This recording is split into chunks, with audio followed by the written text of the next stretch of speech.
Red Disc Music.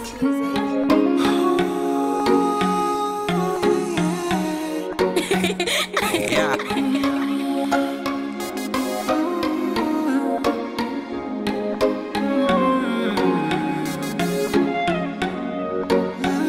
Ndabwera ndi manifesto yanga babe, izi ndizo mwendi zapange uchele kutu pa umuntu, izi nditu zofunikira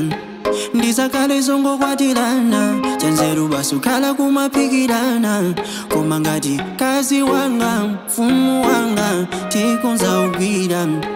koma ana nyumba osati chipinjo kukubelekesa ukhala ngati mpingo ndizakupasa patanguze saza kuge saza kuzunze baby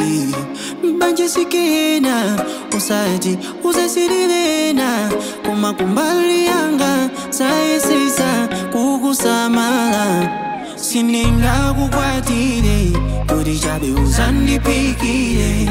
sininga kukwatire chabe yana uzandibalire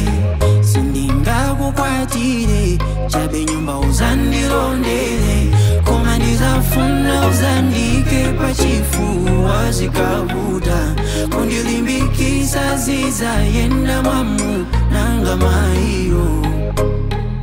mairo zizayenda mairo banja ndikupirira ena makulupirira koma ngati adalisa owabusa iwe ndi mfulu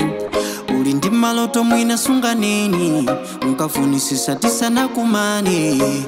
sinzalola kukupera nzatandizira mtiti sungamenye maka yako yomwe kulakwilana kukambirana ndiwe muntu palibezo kangana ife tizasekesana usiku nkalisoma sana ndiza kukonda kukusamala paradaiza zakale nyumba yatu sininga kukwatire kuti chabe uzandipikire